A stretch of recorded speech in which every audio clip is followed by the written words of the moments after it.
Olá, estamos iniciando o programa Literatura Local desta semana, uma parceria entre a TV Câmara de Passo Fundo e a Academia Passo Fundense de Letras. E hoje, para conversar, bater um papo aqui sobre poesia, cultura, sobre também um projeto que foi um dos vencedores no Funcultura, na área de literatura, hoje eu trago aqui para conversar comigo ele que é contador de histórias, músico, agitador cultural, Cássio Borges.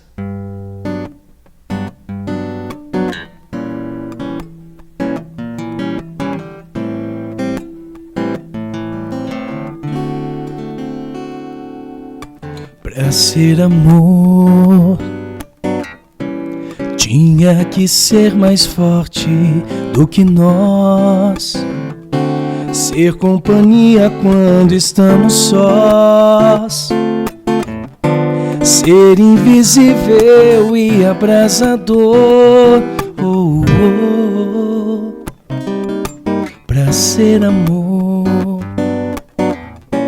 tinha que haver bem mais compreensão.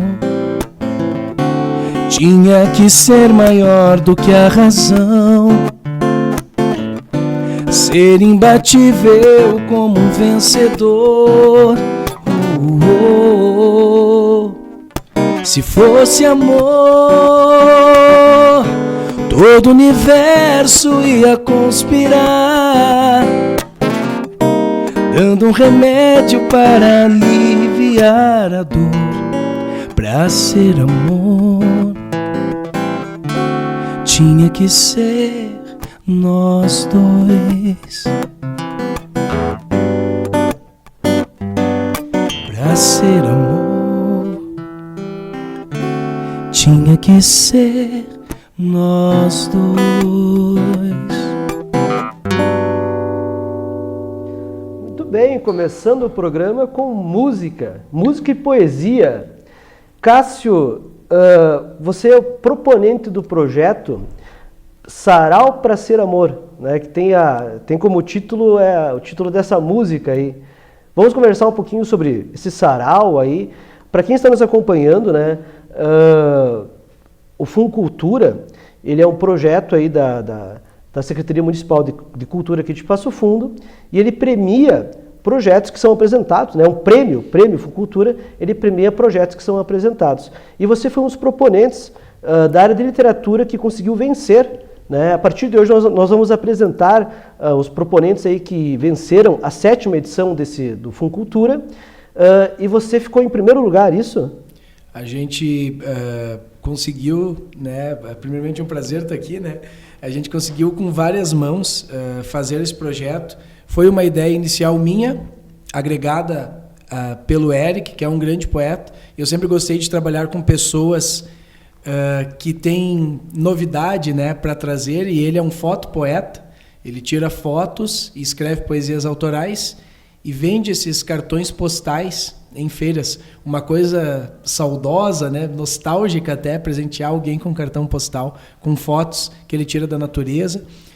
E são 10 poesias de amor do Eric, com 10 canções de amor da nossa música popular brasileira que eu toco. E quem ajudou a gente a construir esse projeto também foi o Gabriel Cavalheiro Tonin, que é contador de histórias, escritor aqui da cidade. Ajudou a gente a formular, então foram 3 reuniões em que a gente sentou, estruturou o projeto, apresentamos 2 sessões na APAI e temos mais 2 para apresentar no Colégio Joaquim Fagundes dos Reis. Vocês fizeram juntos, montaram o projeto, digamos assim, apresentaram, né, foram contemplados e agora já estão executando o projeto. É importante, assim, até para explicar para o público que está, né, nos assistindo, né, que o projeto, o prêmio, né, o Prêmio Funcultura, ele dá as suas premiações em categorias, em setoriais, né? Tem a setorial de dança, setorial de literatura, tem a setorial de música, e vocês apresentaram esse projeto na setorial de literatura. Exatamente, né? Até por essa expertise, né, a gente pensou onde se encaixaria melhor, porque ele agrega 2 linguagens, né? Mas o sarau, propriamente dito, ele nasce com poesia. Então a gente encaixou na setorial de literatura. Setorial de literatura. Mistura, na verdade, música, poesia e também a questão da imagem, né? Sim, fotografia. Da fotografia. Mas que bacana. E por que assim esse título, né? Sarau pra ser amor? Porque, quais são as músicas que vocês apresentam? Qual que é a temática principal, o foco, digamos assim? A temática é o amor, né? O amor sempre vence, né? A gente estava com essa frase muito viva dentro de nós quando sentamos para conversar. E o Eric já tinha várias poesias, e selecionadas 10 poesias, ele viu que todas aquelas 10 falavam de amor. Ele tinha 10 poesias que falavam de amor, das suas mais diversas ramificações. O amor próprio, o amor pela natureza, o amor pela beleza, por se deixar encantar, o amor entre duas pessoas. E aí eu, em cima disso, escolhi músicas que falassem de amor também e que tivessem a ver com a poesia dele. Então, eu tenho, esse ano, faz 11 anos que eu trabalho com a música, tenho um HD interno com bastante repertório e fui construindo. Então, por exemplo, tem uma que encaixou perfeitamente, um poema do Eric que se chama O Amor é uma Conversa Boa. E aí eu peguei uma música do Tiago York que o refrão fala: para sentar e conversar, falar besteiras, ter alguém para confiar a vida inteira. Que tem tudo a ver com a poesia que ele escreveu. Então as pessoas, quando ouvem, às vezes ficam pensando, não, mas ele deve ter ouvido a música e depois escreveu a poesia. Não tinha ligação nenhuma quando ele sentou para escrever. Depois que a gente junto montou aquelas músicas que tinham mais identificação temática dentro do grande tema que é o amor, com as poesias escritas pelo Eric. Foi algo que foi se construindo, digamos assim, né, ao sabor das circunstâncias. Sim. Vocês foram encaixando isso aí. As coisas. É muito bacana, né, essa mistura entre a poesia. Eu já falei isso em outros programas aqui, inclusive com o Gabriel Cavaleiro Tonin, né, que é contador de histórias também, que na verdade a poesia ela começa sendo falada lá nos primórdios, né? Depois é que vem a poesia escrita, muito tempo depois. Essa junção entre a musicalidade e o poema. Vocês trazem isso para o show também? Sim, enquanto o Eric declama suas poesias, eu faço a introdução da canção, né? Toda música tem aquela introdução apenas instrumental, né? Ao longo dessa introdução, a gente estica um pouquinho ela, ele vai declamando e logo que ele termina o último verso, eu já engato com a música. Cria todo um ambiente ali, né? Cria uma atmosfera muito bacana. E essa imersão, vocês vão apresentar também numa escola, né? Que é no Fagundes. No Fagundes. A gente vai apresentar no Fagundes. Qual que tu acha que é a principal importância assim, para que os jovens entrem em contato com esse tipo de experiência? Tenham essa experiência? A gente está num mundo muito tecnológico, o qual eu faço parte, mesmo porque eu trabalho com isso, né? Criação de artes e trabalho com as redes sociais, que é muito importante hoje. Mas o purismo da leitura, né? Essa questão da gente tirar essa pecha de que leitura ainda existe, isso de que ela está como se um santo graal que poucos podem tocar, né? Não, a leitura é para todo mundo, a literatura é para todo mundo, para qualquer um que queira ler. Mas a tecnologia às vezes distancia assim um pouco daquele momento de você sentar em casa, no seu sofá, pegar um livro ou pegar o seu Kindle, seu livro no tablet e ler, né? Então a gente tenta aproximar essa questão mais nostálgica e saudosa do Eric com esses cartões, porque ele lê suas poesias direto desses cartões. E em cada lugar que a gente está fazendo, a gente deixa ali 10, 20 cartões por sessão, né? Que não foi algo que a gente botou como contrapartida no projeto, mas a gente achou bonito e simbólico deixar no lugar, né, lá na PAI e lá no Fagundes, alguns cartões para os professores, para a equipe, sortear alguns cartões entre o público também, para que eles peguem essa questão de que a nostalgia da leitura, né, como diz o nosso querido José Saramago, é o único momento em que eu posso estar em qualquer outro lugar sentado no meu sofá.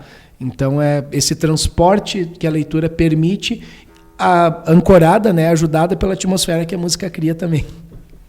E como é importante, né, que os mais jovens, principalmente, eles tenham acesso ao manuseio do livro físico. Né? Sim.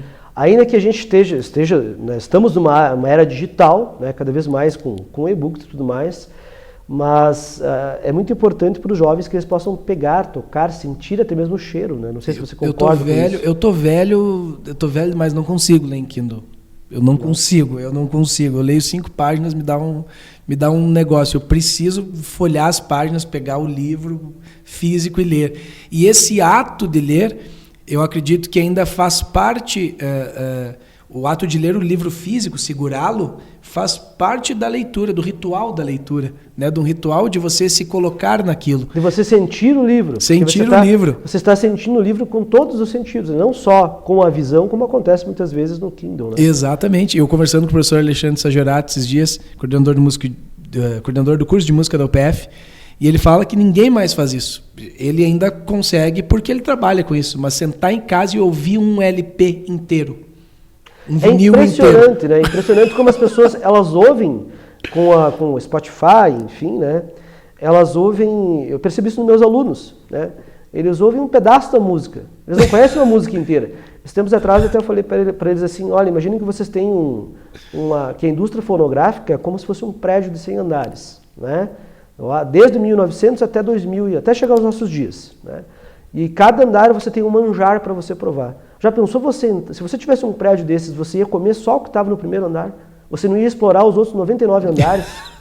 É isso, exatamente. Né? E a maioria, infelizmente, não explora. Não sei se tu concorda com isso. Claro que exploram, sim. Né? E o livro, a questão do físico, né?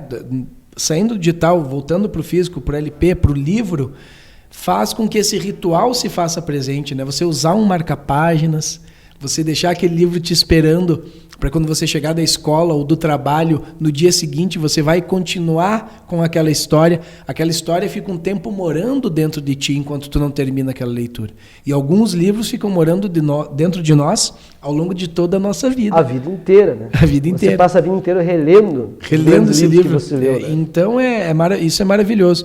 E a gente pretende levar essa prática dentro do nosso sarau e também fazer com que eles participem do sarau. O sarau, na verdade, essa linguagem de intervenção artística, ela é para que a plateia participe, né? Ela nasce com esse intuito, essa linguagem. Então a gente faz a nossa apresentação de 10 canções, 10 poemas, e o meu violão, o microfone e o palco ficam disponíveis para quem quiser ler uma poesia, tocar uma música, recitar um poema, enfim, fica livre, né? E claro, a gente sempre prepara a quem vai nos receber antes, a escola, né? Antes, para que eles já preparem seus alunos que têm esse talento e essa vontade para virem ao palco. E sempre tem. Né? Sempre tem. Né? Sempre tem aqueles que têm um peno, né? Que estão voltados para a poesia, para a literatura de um modo geral, ou para a música, no caso, né? Sempre tem. E como é importante você criar esses espaços para que essas pessoas, esses jovens, justamente possam colocar isso para fora, que possam se expressar. Claro. Porque muitas vezes eles se sentem até envergonhados. Uma coisa que eu noto muito, assim, não sei se você concorda, nos mais jovens, é, por exemplo, um certo medo de expor o próprio rosto nas redes sociais. Tira-se muitas fotos, mas, ao mesmo tempo, eles têm uma certa vergonha de aparecer, que é normal, da idade, mas parece que as redes sociais potencializaram essa vergonha. Sim, a ditadura da beleza, né? Do padrão de beleza, né? De não se sentir aceito, não se sentir bonito, né? Consigo mesmo. E principalmente nesse rito de passagem, que é a adolescência, ainda está se encontrando no mundo, né? Não que nós não estejamos, nós aqui, né? A gente sempre tentando se encontrar no mundo, mas nesse momento da vida é mais visceral, né? Os sentimentos e se sentir deslocado. E eu acho que a arte tem um papel fundamental nisso, de às vezes fazer esse aluno, esse jovem se sentir aceito, se sentir colocado, porque ele vê que através da arte tem outras pessoas que pensam como ele. E através da arte ele consegue se entender, se reconhecer, para poder reconhecer o outro também, se entender no mundo. Aconteceu uma vez com uma atividade do Sesc Mais Leitura. Hoje o Jardim Andrei, que é um músico estupendo, tem banda, enfim, ele participou no Sesc Mais Leitura sobre Edgar Allan Poe. E ele, que até o ensino médio nunca tinha gostado de ler, começou a ler por causa disso, porque ele viu que existia um autor que conversava com ele. E tem autores que conversam com a gente, né? Eu brinco que eu tenho 3 que conversam comigo. O Nelson Rodrigues, a Clarice Lispector e o Mário Quintana. Quando eu leio, parece que eles estão sentados aí, que nem você, e estão me contando o que eles escreveram. Dando conselhos, né? Dando conselho. Dando conselhos. Cássio, nós estamos chegando ao final do nosso primeiro bloco. Voltamos em seguida e depois voltamos com mais música, inclusive.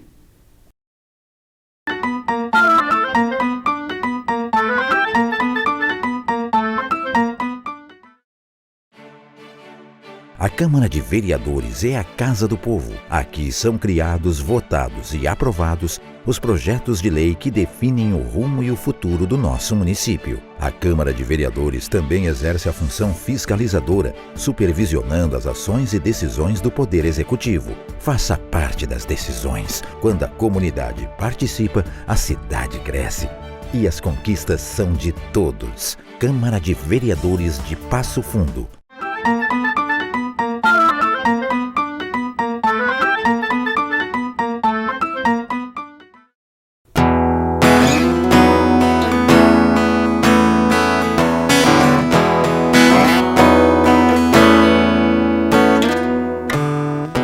Com arroz e feijão, a feita de grão em grão, nossa felicidade. Com arroz e feijão, a perfeita combinação, soma de duas metades. Como feijão e arroz, que só se encontram depois de abandonar a embalagem. Mas como entender que os dois, por serem feijão e arroz, se encontram só de passagem? Me jogo na panela, pra nela eu me perder. Me sirvo à vontade, que vontade de te ver. O dia do prato chegou, é quando eu encontro você. Nem me lembro que foi diferente, mas assim como veio, acabou. E quando eu penso em você, choro café e você chora leite. O dia do prato chegou, é quando eu encontro você. Nem me lembro que foi diferente, mas assim como veio, acabou. E quando eu penso em você, choro café e você chora leite.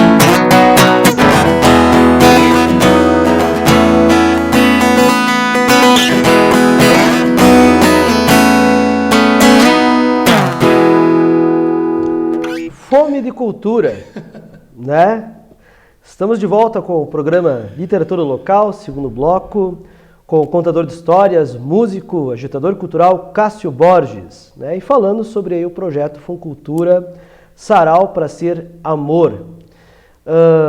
Falando sobre a música encaixou perfeitamente com essa questão, né, da fome de cultura. A gente tem fome de cultura, a gente não quer só comida, né? Já diziam os titãs. Cássio, qual foi a experiência que te tocou, assim, quando você era mais jovem, que te levou a querer ir por esse caminho de computação de histórias? Tem algum momento crucial? Tem. Com 5 anos eu conheço a minha avó, que é minha avó do coração, né? O meu avô se casa uma segunda vez e casa com uma professora. E aos 5 anos eu a conheço e ela, nos domingos, ao invés de me rodear de qualquer outra coisa, me rodeava de livros. Então eu aprendi a ler antes de ser alfabetizado na escola, né? Que na nossa época não tinha EMEI, né? Não tinha educação infantil, era mais difícil. Então a minha educação infantil foi com a minha avó professora, minha tia professora, e aí ela me apresentou os livros. Ali foi a primeira sede, né? E sempre gostei de ler. E depois na escola, professores que incentivaram, né? Um deles é o grande Laércio Fernandes dos Santos, que é um agitador cultural também, que me colocou em várias oportunidades de estar em contato com a arte. E aí quando o bichinho pica a gente, é difícil largar. Então até hoje aí só vai, né? Então esse projeto que vocês estão apresentando, ele tem poesia, tem a música e mais os cartões. Os cartões físicos ali é de onde ele lê, né, as suas poesias, e a gente deixa de 10 a 20 cartões, enfim, depende da demanda, com a instituição que nos recebeu. Para ter aquele contato físico, exato, né? Pra não ficar só na visão, mas também ir para o tato, né? Para a pessoa poder também, na visão e na audição e o tato. E o tato. É interessante como é importante misturar todos esses sentidos, né? Para você ter esse gosto pela literatura. Como no caso que você falou ali da sua avó, né? Geralmente as pessoas que gostam de ler, que pegam o gosto pela leitura, pelo estudo, elas têm geralmente um ambiente em casa que propicia a elas o primeiro contato com os livros, né?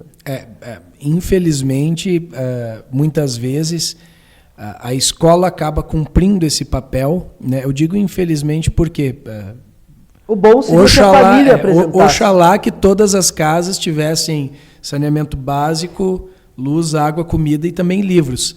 Mas, às vezes, a escola tem que fazer esse papel de apresentar o primeiro contato com o livro. E que bom que existem professores que, além de professores, são agentes culturais dentro da sua escola, que fazem, para além da sua função e da sua profissão, realmente transformam vidas. E são só aqueles, como é o caso do Laércio, né, que são extremamente apaixonados pelo que fazem. E esses é que transformam o mundo. E é impressionante, às vezes, como a própria literatura e a leitura ela é desprezada, né, pelos governos, nesse sentido educacional. Eu não sei se você concorda comigo, mas eu tenho para mim assim que aquele aluno, aquele jovem, que ele sabe ler, que ele gosta de ler, ele tem muito mais facilidade em qualquer matéria. Qualquer outra coisa. A leitura é decodificação, né? Já dizia o nosso querido Fernando Saussure. Ela é um código, né? Ela é um código, o primeiro código que a gente aprende, olha só que loucura. Eu estava lembrando, é um livro que tu vais gostar, se tu não conheces ainda, que é Os 5 Métodos de Emancipação Intelectual, do Jacques Rancière. Olha, o título é bom. Não conheço. O Mestre Ignorante, do Jacques Rancière. Ele pegou alguns apanhados de escritos do Joseph Jacot. Esse eu já li, o Mestre Ignorante eu já li. E organizou, né? E aí no Mestre Ignorante ele fala que a coisa mais difícil de aprender no mundo, segundo Jacot, é a língua. É uma coisa dificílima, ela é uma estrutura complicada, o léxico dela, né? A não ser que a criança tenha alguma afasia ou algum problema mesmo, né, de saúde, ou alguma deficiência, ela não vai falar vou o carro pegar. Não, porque ela está vendo e construindo isso, que é o nosso saber científico, né? E às vezes na escola, alguns métodos de ensino, né, desprezam esse potencial inato da gente do nosso fazer científico, que é tentar, errar, tentar de novo até acertar. E a língua, esse grande acordo coletivo, a academia da língua, né, puxar ferro da nossa língua é a leitura, sem sombra de dúvida. E acho que o Master Plus exercício da língua, aí sim é a escrita. Né? Quando você lê tanto e daí bota para fora e começa a estruturar um bom texto, aí você está exercitando tanto quanto ler, acho que mais ainda, porque aí você está ali se pondo à prova que você conhece aquela estrutura tão bem que a ponto de você escrever algo usando ela. Como referência, né? Um processo de espelhamento, na verdade. E como seria importante sim, que houvesse mais espaços de contação de histórias nas próprias escolas, né? E bibliotecas organizadas, uma rede, né? Eu tenho um sonho, de repente, no futuro, a gente ter, por exemplo, uma cidade que tenha uma rede integrada de bibliotecas. Nossa. Escolas com uma rede integrada de bibliotecas, com pessoas específicas, bibliotecários para cuidar, para organizar material e organizar eventos. Porque, na verdade, se o aluno ele não entra em contato com o livro num determinado ambiente, né, que cria essa imersão, como vocês estão fazendo nesse projeto, né? Vocês criam um ambiente imersivo para que o aluno tenha uma experiência diferente em relação à leitura. Então pode ser que algum deles, não vou dizer que todos serão tocados, mas alguns serão tocados. Isso pode fazer a diferença, toda a diferença na vida de uma pessoa. Claro, a gente tem assim, tem uma máxima assim, a gente atira com o nosso canhão cultural em 1000 pessoas, para acertar às vezes, né? Mas acertou. Mas é certo, alguém sempre é tocado. A gente teve, em pleno 2018, que o Brasil estava assim, dividido pior que Grêmio e Inter politicamente, né? Eu resolvi fazer um campeonato de slam. De poesia slam, que é poesia periférica, de rua combativa, né? E a Joyce Fagundes, que foi a campeã, a final foi na Feira do Livro de Passo Fundo, inclusive aquela que aconteceu no Passo Fundo Shopping, no estacionamento lá. Ela foi a campeã E a partir disso ela continuou escrevendo, se descobrindo nas artes, e ela foi a primeira colocada no vestibular de letras da UPF, está lá cursando letras. Então, assim, para nós que estávamos no projeto, né, porque eu digo, o projeto foi eu que criei, mas a gente tem uma equipe inteira que trabalhou em cima dele para que ele acontecesse, né? A gente que estava fazendo o projeto, para nós isso é um golaço, é uma coisa assim fora da curva, assim, a gente conseguir ver o fruto ali, né? Tá ali. Então é muito gratificante. Sem dúvidas. E eu acho assim que nós precisamos cada vez mais, nós vivemos numa era assim de valorização tecnológica, na verdade.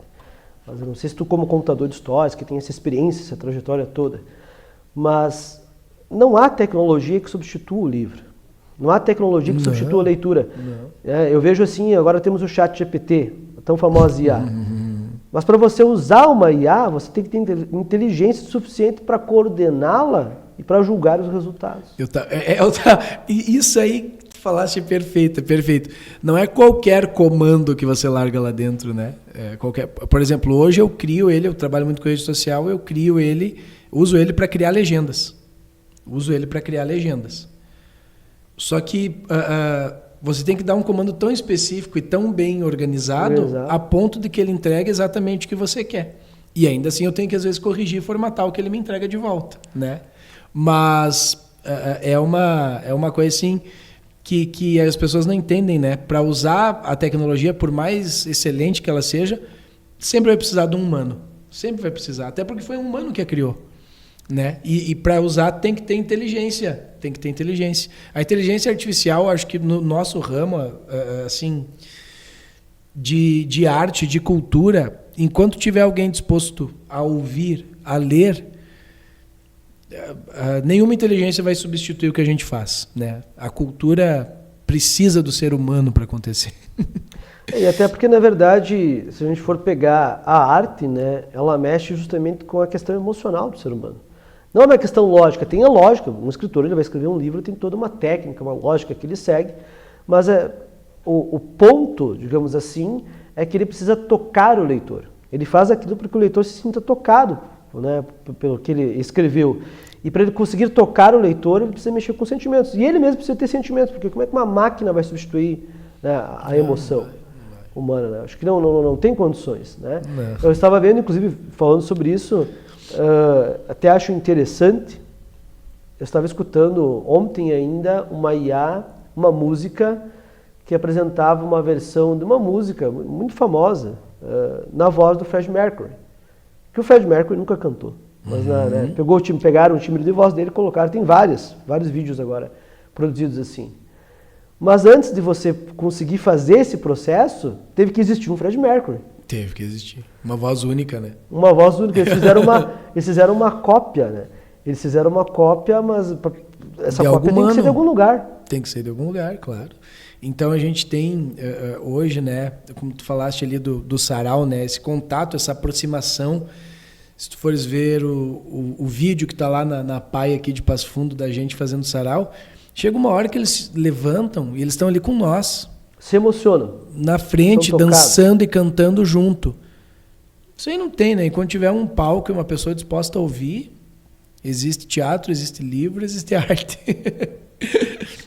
Alguém disposto a fazer, alguém disposto a ouvir. E o sarau, assim, eu começo ele porque eu não consigo ver outro projeto para apresentar no Focultura, porque faz 7 anos que eu faço sarais, né?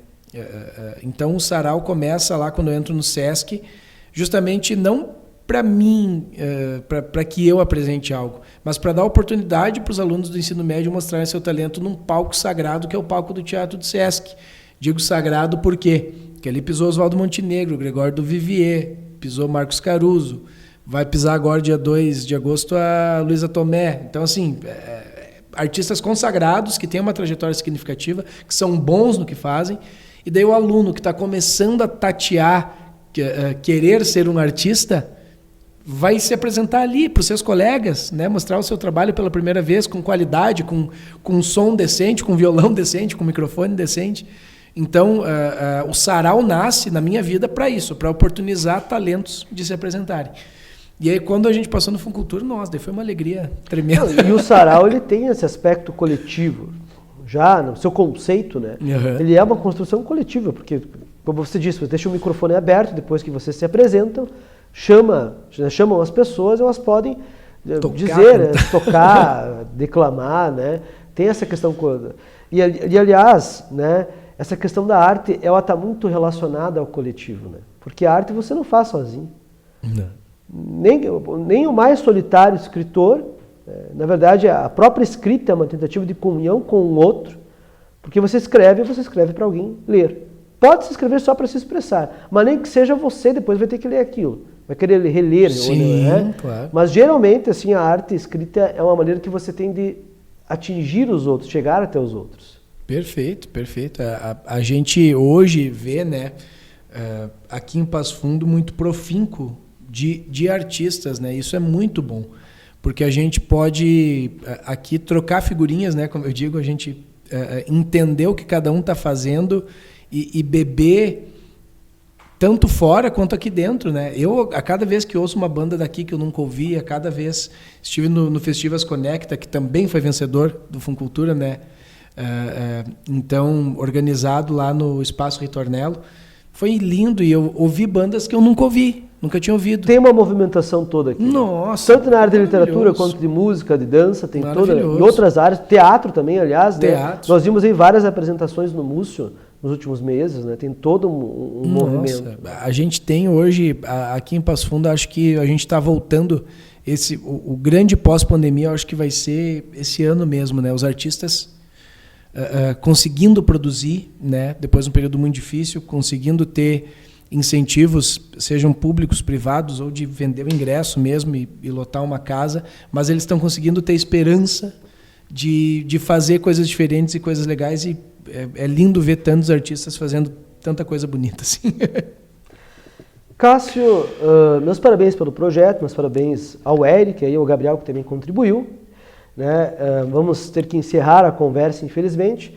E para encerrar a conversa, né, nada melhor do que mais uma música. Muito obrigado pela presença, muito obrigado a todos que nos acompanharam até aqui. Um dos meus grandes ídolos, Belchior, diz o seguinte: presentemente eu posso me considerar um sujeito de sorte, porque apesar de muito moço, me sinto são e salvo e forte. E tenho comigo pensado, Deus é brasileiro e anda do meu lado, e assim já não posso morrer no ano passado.